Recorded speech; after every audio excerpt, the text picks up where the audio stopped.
Elite Dangerous Odyssey is just around the corner, bringing with it the nigh unthinkable. A space game where you can exit the craft and walk around on foot.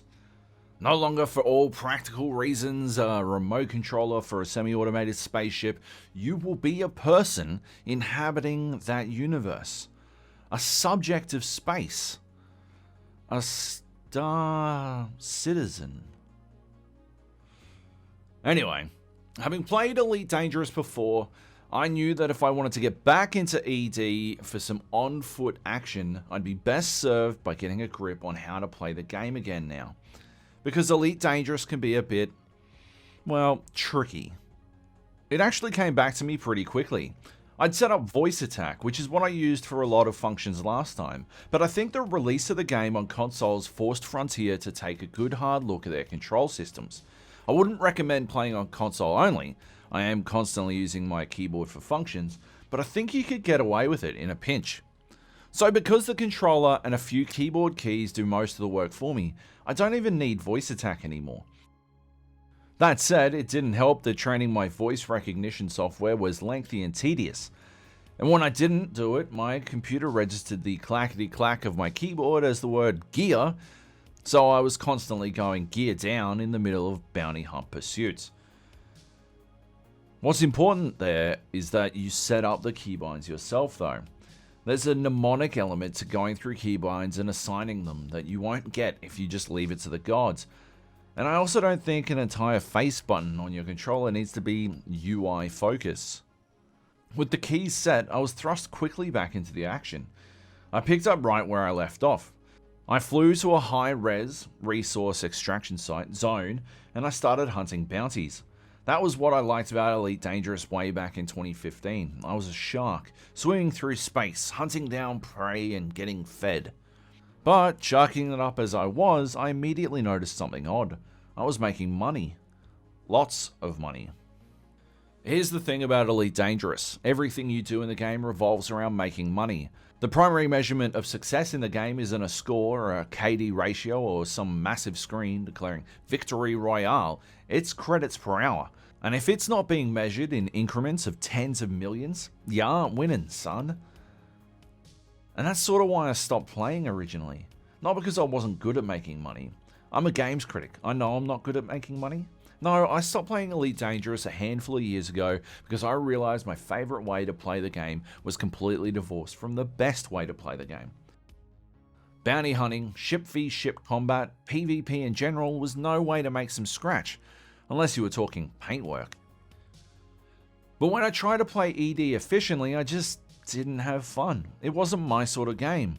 The way to win at Elite Dangerous in 2015 was space trucking. It was long-range goods hauling, picking up stuff from a space station in one area and taking it somewhere else. Instead of fitting your ship with all manner of weapons, you'd spend hour upon hour fiddling with the balance between cargo hold and jump range so you can maximize your profits. You'd eliminate the kill warrant scanner, a device you use to check if bounties had outstanding warrants in any other system beyond your current, a surefire way to earn a bit extra cash, in favor of a fuel scoop, because stopping for fuel was a huge time killer and therefore profit killer. Going on trucking runs, I could see the appeal. It's very zen. There's a great deal of focus required when you plot out your journey, but after that it's pretty much autopilot stuff. Not quite actual autopilot, which is odd, because you'd think a spacefaring society would have a fairly robust concept of automated machine intelligences, but it's pretty simple. You could easily do it while paying attention elsewhere, watching YouTubes or cricket or something. But it didn't make me feel elite. It didn't make me feel dangerous. And then, having tasted the high life, the trucking life, the loading racks and making stacks life, I found that I couldn't go back. But here I was in 2021 making fat stacks of cash just for blowing dudes up. I'm not kidding.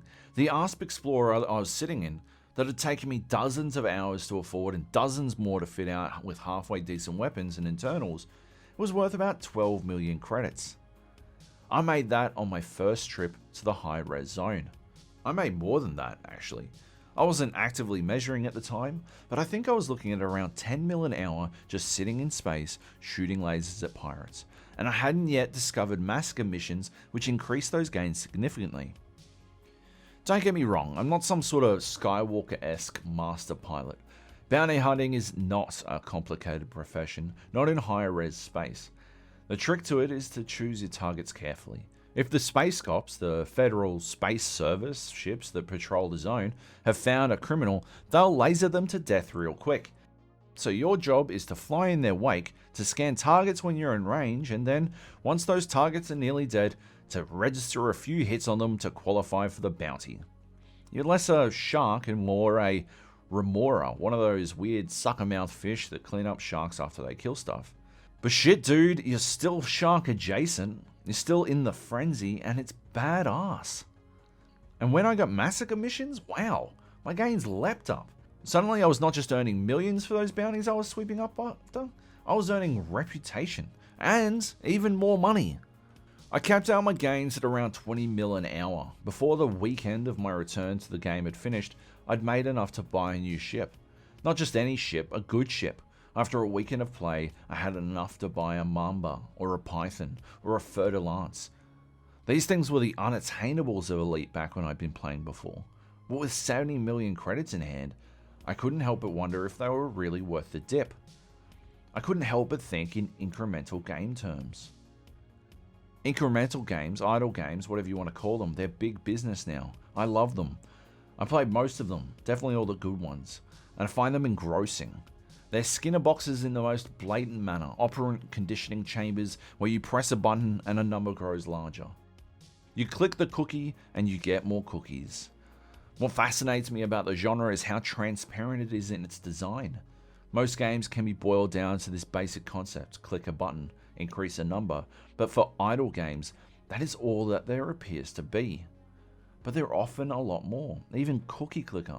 Not the pure originator of the genre, but certainly the game that made it big time, is more than just clicking cookies. Very quickly, it becomes a game about maximizing efficiency. It becomes a game about analyzing your rate of increase and determining how to ramp it up further. Is it clicking cookies? Buying grandmas? Summoning a portal to a cookie hell dimension? Once you start thinking in terms of cookies per second, it's hard to go back.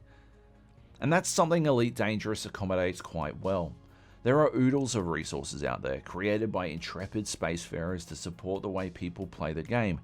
And it's very easy to fall down a rabbit hole of crunching numbers to work out how you can upgrade your acquisition rate as efficiently as possible.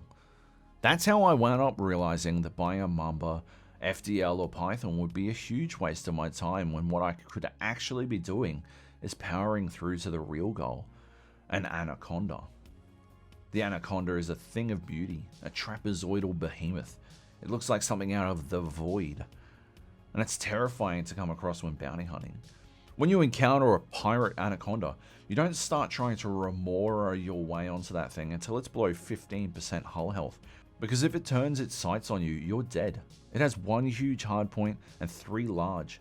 With beam lasers, it can melt through your shield, hull, and soul in about 4 seconds. And for 150 million spacebucks, it was never going to happen. Not for 2015 Job, who looked at those numbers, looked at his woeful bank account, and determined that it was an impossible goal.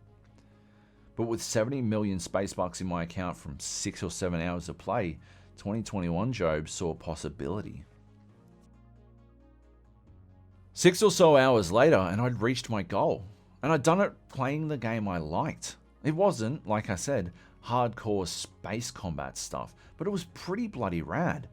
There's something terribly enchanting about flying around in space, about seeing the rings around a planet and then flying up so close that you can see the individual asteroids that make up those rings. Even if I was just jumping between the same 2 stars over and over, I still gaped each time my screen filled with those 2 balls of gas. I'd look around to see the way the sun banked off the inside of my cockpit, the different colors of the 2 stars I was bouncing between, the whips and walls of each one's prominences against the deep black of space. And in the high res zone, my bounty hunting had its own ebbs and flows. I died once trying to take on a Python. It was a huge error. I saw laser fire that was strays streak past, and I thought the FSS had engaged. It deleted me before I could even start my frameshift drive.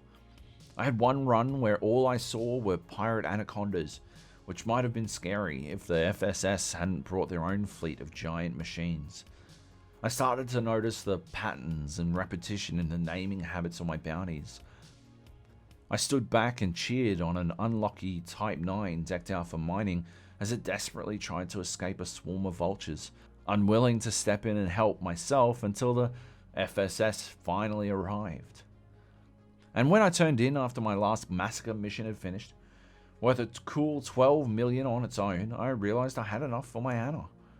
I jumped onto Anara, the website elitists, I guess, use to get details of their universe, and I found where I could purchase her. And so, as it is in any good idle game, I enter the next phase of earning. You see, the money you spend on the Anaconda, that 150 mil, that's not even close to what it costs to get it running, to use the bloody thing. By default, it comes with 2 lasers you couldn't use to warm a meat pie, and the rest of its parts are worse than default. My ASP Explorer could beat a fresh new Anaconda in a fight, but with a full complement of weapons on board and a power plant big enough to keep the lights on, you can take it straight back to what you're already doing. I could be the biggest damn remora the ocean had ever seen. And because my weapons were so much bigger than the old stuff, I even saw some improvements in my money per hour. Still, I ran into some problems. Like, I can't land my Anaconda at the stations that give the massacre missions. But just by lazily pursuing pirates, I earned enough for a smaller ship. I couldn't go back to my ASP because the nearest Anaconda dealer was 4 jumps away, but I could earn enough for an Eagle in the time it took to read this sentence. Suddenly I'm back to crunching those numbers. Does the time to dock, switch ships and scoot off again impact my rate negatively? How negatively? Would I be better selling the Anna and going for the Mamba that I dreamed so small about? As I continued to build out that Anaconda, I started to notice the incremental improvements again. I was starting fights and winning them without FSS help, so I'd become the shark. There was a hazardous res site, more dangerous than high res, near my favorite starport, where the bounties are worth more money and the number of ships is high, which helped too. My Anna has a fighter bay, so I even had a remora of my own accompanying me on each sortie now. Hours upon hours later, I'd amassed $1 billion or so. I'd made it. My ship, it shreds. I mean, that's not a gauntlet thrown or anything. There's no need to come hunt me down to show me the folly of my hubris. But for my preferred method of play, it's fantastic. I see a ship, I delete a ship, and I'm earning at a rate fast enough that it's a worthwhile endeavor. But the thing about idle games is that they are, well, idle fancies. They capture your attention for a while, but generally they can't forever. Depth in an idle game is a constant arms race between user and developer, where the users concoct more fiendish methods of realizing peak efficiency, and the developer desperately tries to craft new reasons to vie for higher and higher numbers. Elite Dangerous has those reasons, don't get me wrong. I couldn't fly to a res zone without passing a handful of player-owned and parked ship carriers. Capital ships run by players. And there's something called engineering, and I know back in the day, just after I stopped playing, they were hinting at big alien spaceships, but I haven't seen any. And I struggle to divorce myself from the hollowness of it. I think Elite Dangerous is a fascinating game, and I'm still playing it, still thinking about it constantly, but I don't see much point in what I'm doing anymore. I reached the top, and I had to stop, and that's what's bothering me. But Odyssey is right there, just around the corner. On-foot space races, first-person shooting, landing on planets and walking about them, stealth missions on space stations. And in the end, is that not what man has dreamt of since first he looked up at the stars? Kip, I'm asking you a question. Oh.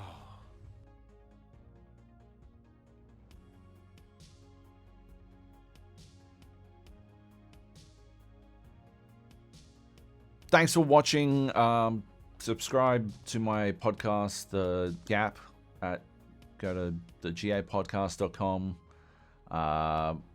Thanks so much to all our patrons on The Gap, and I'll see you for the next video.